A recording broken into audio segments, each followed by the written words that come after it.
minutos do primeiro tempo talvez não seja o ideal, né? Nem como fazer. Mas você diria que se tivesse o campo seco, ficaria com aquele gostinho de que daria para vencer? Olha, mesmo com o campo molhado, a gente poderia ter vencido, né? Da maneira que o jogo se apresentou, a gente criou muitas situações de gol. E nem falo em finalizações, né? Porque as pessoas têm falado muito em finalizações e o Corinthians realmente finaliza muito. Deve ser a terceira ou quarta equipe que mais finaliza no campeonato. Mas principalmente pelas chances criadas de gol. Nosso time hoje sofre um problema direto com o aproveitamento, né? E a gente está sofrendo porque os adversários estão criando pouquíssimo e quando criam acabam fazendo gol. Estamos tentando achar um padrão nos gols sofridos, sabe? E aí não tem um padrão. Cada jogo tem uma circunstância diferente que às vezes colabora, às vezes não colabora.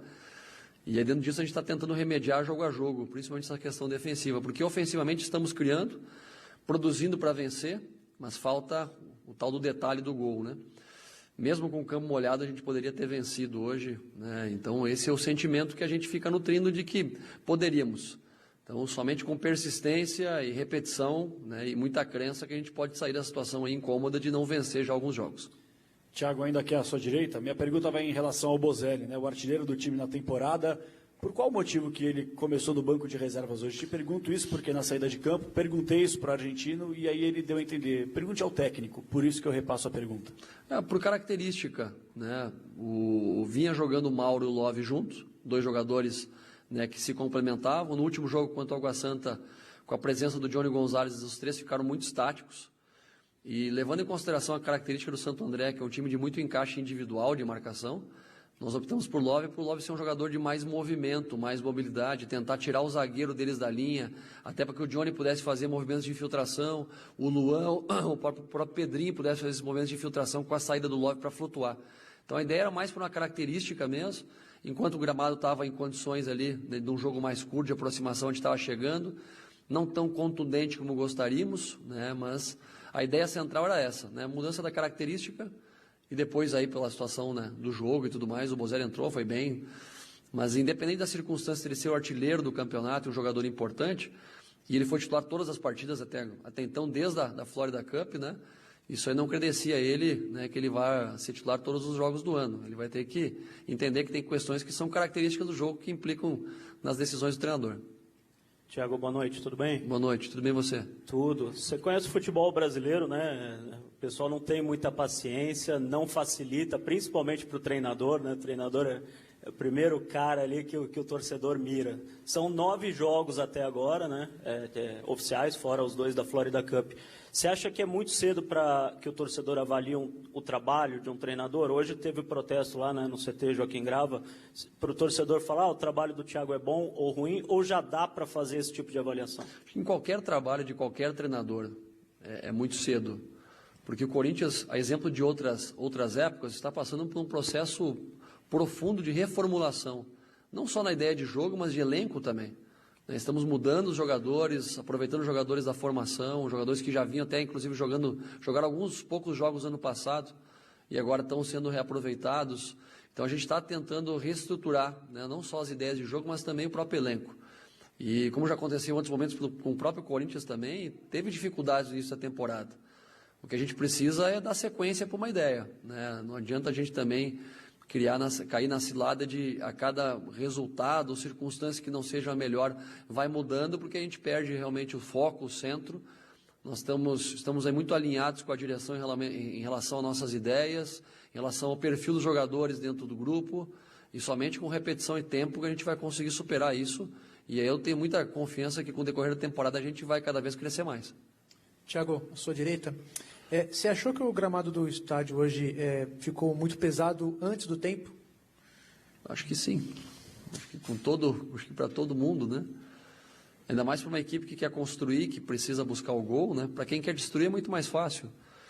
A característica do Santo André é uma equipe que joga muito atrás, né? E tem conseguido bons resultados fazendo isso.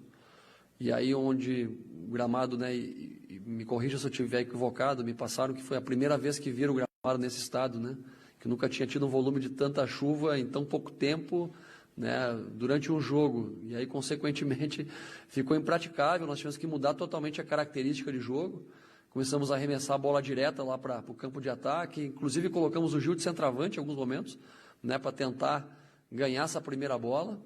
E depois que o gramado secou um pouquinho, ali no minuto 32, 33 do segundo tempo, que a gente voltou a tentar jogar e criamos um volume maior de chances, mas sim, o gramado ficou muito molhado e deixou o jogo aí praticamente impraticável no que diz respeito à qualidade técnica. Ficou um jogo só de coração.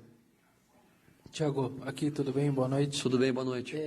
Duas questões, por favor. A primeira, eu queria que se você tivesse alguma tese, alguma tentativa de explicação, porque a gente pensa e não chega a uma nessa situação do... O Walter hoje não...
Copa, torneio internacional, torcedores fazendo hashtag em apoio a você na internet, protesto contra no CT, enfim, você já viveu. Eu queria saber se você já entendeu o clube, se você está entendendo, se isso é um processo, se você já sabe o chão que você está pisando, enfim.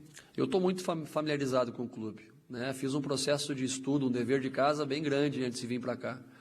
Antes mesmo de aceitar a proposta, o convite do Corinthians, eu também estudei muito bem as circunstâncias que poderia vir a enfrentar aqui.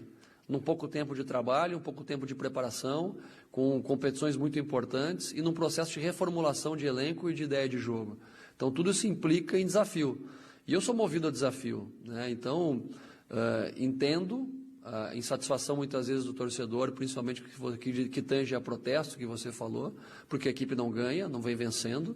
E, consequentemente, isso tem um peso muito grande quando se trata de Corinthians, mas, ao mesmo tempo, alguém tem que botar o peito à prova, alguém tem que colocar a cara a bater e bancar esse tipo de reformulação, que a cada períodos aí, né, a cada tempo aí acontece dentro de qualquer equipe. O Corinthians é um time mais difícil de fazer reformulação, porque a cobrança ela é muito maior que em qualquer outro clube. E, para mim, tem sido desafiador, sim, mas, ao mesmo tempo, estou muito motivado, né, e muito confiante que a gente vai conseguir fazer um processo legal de reformulação, vai dar alegria ao torcedor, vai inspirar as pessoas a virem torcer para a gente, porque temos jogadores ali que são competentes, caras que se esforçam muito, trabalham, e com a direção estamos muito alinhados para que as coisas possam dar certo.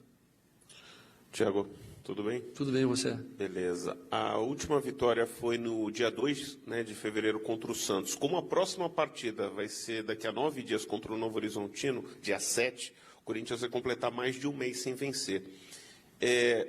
Claro que você tem todo o respaldo da diretoria e tem a hashtag, como o colega citou, torcedores com você também, mas você percebeu em algum momento que os jogadores têm sentido já essa escassez de vitórias?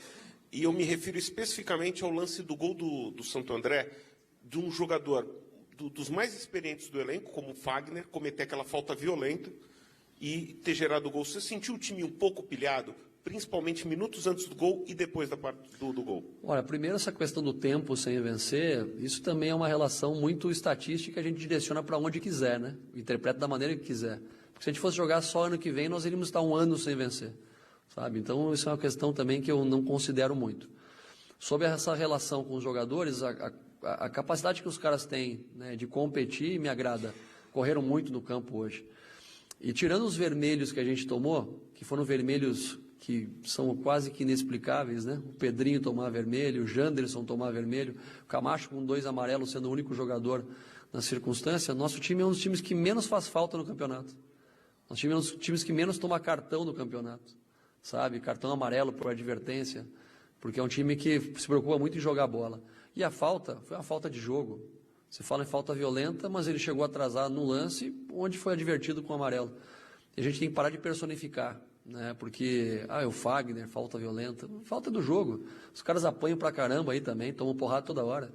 O Água Santa tomou 6 amarelos, era para ter tomado no mínimo uns 8, era para ter jogador expulso do time deles, não foi, sabe? Então, eu sei que o Fagner é um grande jogador, um cara de Copa do Mundo, um cara experiente, sabe? E a falta do jogo, e poderia ter acontecido com qualquer um. Tiago, aqui ao fundo, boa noite. Boa noite. Bem, você? Tudo. Ao término dessa 8ª rodada, o Corinthians pode até terminar na lanterna do Grupo D, né? E a tabela agora, nos próximos 4 jogos, tem até o Novo Horizontino fora, que é a próxima partida do Corinthians, o Palmeiras aqui na Arena, enfim, 2 jogos duros, além do Ituano e do Oeste. Te preocupa a situação do time no Campeonato Paulista? Preocupa, claro que preocupa, até porque é uma questão que a gente precisa buscar pontos para classificar, né? E aí, nesse processo que eu já citei para vocês, a gente não pode também ficar a todo instante especificamente pensando só nas chances criadas, nas finalizações, né? Nós temos que mudar essa fase e vencer, sabe? Eu sei que muitas vezes o que mais importa para quem emite opinião é vença, não importa como, sabe? E a gente tem a preocupação, né, em valorizar o como se vence. Agora, temos que entregar resultado, porque é uma questão lógica, né? Se não entregamos resultados, não classificamos, né? E aí, consequentemente, como já aconteceu em outros momentos, o Corinthians ficar fora da primeira fase do Paulista, né? É doído, né? Porque aí a cobrança aumenta, a pressão aumenta, né? O burburinho aumenta e a gente tem que acabar sabendo lidar muito bem com isso. Boa noite, Tiago, tudo bem? Boa noite, bem. Tiago, eu queria que você, na verdade, tentasse fazer um exercício de se colocar no papel de um torcedor. Você, na sua infância, teve um time de coração, enfim.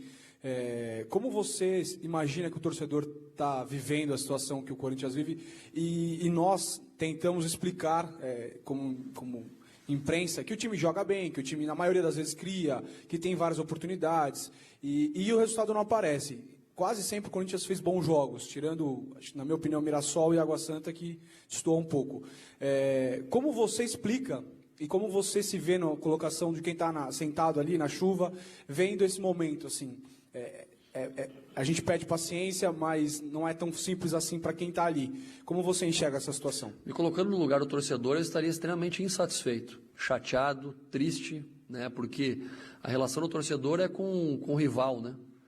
E o torcedor, exemplo de vocês da imprensa, né, desculpa usar o termo vocês da imprensa, que parece pejorativo, mas não é. Vocês não têm compromisso com a derrota, né, vocês têm compromisso só com a vitória. Então, consequentemente, quem tem compromisso com a derrota somos nós, profissionais, que aqui estamos explicando, sabe? Então, o momento ruim é difícil para o torcedor. E eu, como já fui torcedor de arquibancada, sei o quanto é sofrido. Quero xingar o treinador, quero xingar a direção, quero xingar os jogadores. A coisa mais simples que eu faço é dizer que falta raça, né, que falta determinação. Por isso que, friamente, nós temos que pensar nesses aspectos, sabe, com muito respeito ao torcedor, sabendo da insatisfação, da indignação, mas, ao mesmo tempo, né, tendo a frieza de tomar decisões que, às vezes, não são populares, para que você possa, a médio a longo prazo, colher resultados que vão deixar o torcedor feliz. O torcedor, ele fica feliz com a vitória. O torcedor nunca vem ao estádio para ver seu time perder. Ele vem lá para ver, ele veio aqui hoje, tomou chuva e se desgastou e cantou e empolgou para ver o time vencer. Então é compreensível, né, que ele esteja insatisfeito. O nosso papel é inspirar o torcedor. Nós trabalhamos para o torcedor, né? A nossa razão de existir é o torcedor. Então eu estaria insatisfeito, chateado, né, mas ao mesmo tempo tenho que ter a frieza de pensar a médio e longo prazo. Tiago, boa noite. Boa noite. Falando de uma situação mais específica do jogo, eu queria que você comentasse a mudança de lado do Pedro com o Gil, né? Por que você pensou isso? Pro lado esquerdo, do lado direito de ataque do Santo André, é onde estava o Branquinho, que é o jogador de mais velocidade da equipe do Santo André. Então o Pedro é um jogador mais rápido para fazer as coberturas naquele lado. Ao mesmo tempo, o Gil pelo lado direito, ele fica com mais confortável para sair construindo as jogadas de ataque, né? Então a bola já cai no pé bom, ele já consegue fazer uma ligação mais facilitada no pé do Fagner, ou até mesmo no jogador de meio campo por dentro. Diferente do lado esquerdo, né? Que o Pedro se vira um pouquinho melhor que ele até em relação ao uso da perna esquerda, o jogo mais curto, o jogo mais trabalhado. Então, esses dois motivos, né? Tanto da cobertura com mais velocidade do Pedro, como também a facilitar a vida do Gil em termos de construção ofensiva. Oi? Pode ser circunstancial, né? E os dois têm liberdade, entendeu? Jogar pelos dois lados. O Gil foi centroavante hoje, então jogar pela direita e pela esquerda não é o mais importante do momento. Tiago, as comparações com o ano passado e os últimos anos, na verdade, em relação ao sistema de jogo é inevitável. Hoje, por exemplo, você entrou com o Gabriel e talvez se o Corinthians vencesse o jogo, iam já chegar à conclusão que o problema seriam os dois volantes, que são mais armadores e não jogam. E não sabem marcar como os demais. Eu queria saber se você sente essa pressão no Corinthians de jogar de uma maneira mais defensiva. Você já sentiu isso? E uma segunda pergunta, até quando você vai manter esse sistema ofensivo, mesmo com essa pressão? E uma segunda pergunta é sobre o Johnny Gonzalez, que é um jogador que não demonstrou nada até agora do que fez no Fluminense, sem profundidade nenhuma. Queria que você explicasse a situação dele. A circunstância de mudar a maneira de jogar, eu mudaria sem problema algum, se enxergasse que a gente não está tendo produtividade, né? E produtividade a gente está tendo, não está tendo eficácia, sabe? A gente consegue ter mais chances de gol que o adversário, a gente consegue ficar mais tempo com a bola que o adversário, a gente sofre pouquíssimas finalizações do adversário. Então, consequentemente, eu não vejo por que razão mudar se a gente está sempre mais próximo de vencer jogando com essa ideia. Agora, como qualquer ideia, a gente precisa tempo para maturar, tempo para repetir, para se adaptar. E aí, consequentemente, tempo é uma coisa que é difícil quando se falar em Corinthians, né? O Corinthians já passou por fases de reestruturação anteriormente que demoraram a dar certo, que encaixaram depois de certo tempo. Então, eu entendo que é um processo natural de cobrança, de oscilação, mas a cada jogo que passa, a gente está mais próximo de vencer, porque acaba jogando mais que o adversário. O colega falou ali, acho que contra o Mirassol, que fomos inferiores, e só. Sabe? O Água Santa, mesmo não fazendo uma grande partida, criamos para, no mínimo, vencer o Água Santa. Vamos lá, no mínimo empatar, né, com o Água Santa, mas o ideal o lógico seria vencer. Sabe? Nos clássicos fomos superiores ao Santos e iguais ao São Paulo, jogando fora de casa. Então a equipe tem potencial para jogar mais do que está jogando, sim, mas a equipe também tem condições, né, de manter essa ideia e vencer. Sobre o Johnny eu acabei atropelando um pouco a preparação dele. Ele vinha com uma semana de treino do Benfica, depois de praticamente 70 dias de parada, porque entendia que a característica dele, por ser um jogador de muita força e muita velocidade, seria importante naquele momento. Ainda estamos carentes, né, de achar qual jogador que melhor se encaixa para dar essa profundidade. Porque temos meias que rodam, meias que dão circulação de jogo, mas ainda poucos jogadores de profundidade e velocidade. Então, acabei atropelando a estreia do Johnny, atropelando a melhor preparação dele e, consequentemente, também prejudicando ele um pouco dentro do campo. Então, a responsabilidade da má performance dele é minha. Tiago, boa noite. Boa noite. Dentro desse contexto do que você vinha falando a respeito da equipe, você vem trabalhando ao longo do tempo numa nova mentalidade, com muita troca de passe entre seus jogadores. Vocês trabalharam antes dessa partida. O que passou na tua cabeça a hora que você começou a enxergar aquele campo todo alagado, destruindo todo o planejamento de vocês para o jogo? Eu lembrei dos meus tempos de segundona gaúcha lá, né? Que aí você tinha que fazer o beabá do futebol, ou seja, joga a bola lá em cima e disputa a primeira e segunda. Futebol não tem tempo para você se lamentar. Não dá tempo para você ficar achando culpados ou buscando culpados. Quando você começa a fazer isso, procurar culpados ou terceirizar a culpa, você está a um passo de perder realmente o controle e o discernimento das ações que você toma. Então, ali na hora do jogo, era como podemos resolver o problema. Resolvemos o problema primeiro, né, com os 2 atacantes por dentro, então colocamos o Johnny Gonzalez e o Wagner Love infiltrados, com o Luan e o Pedrinho, né, passando ali com um quadrado de meio campo. Depois, com a saída do Johnny, que acabou sentindo um desconforto na coxa no intervalo, voltamos com a mesma situação, com o Bozelli e com o Love, e com o Luan um pouco mais enfiado ainda. Depois, usamos o Gil ainda como centroavante, buscando tentar nos adaptar a isso. Então, é adaptação. Tem coisas que fogem ao controle, e aí nós temos que procurar soluções rápidas. O papel do treinador é esse, e muitas vezes os próprios jogadores também têm que ter a proatividade dentro do campo, resolver as situações da maneira que eles encontram dentro do jogo. Obrigado, professor. Valeu, boa noite a todos.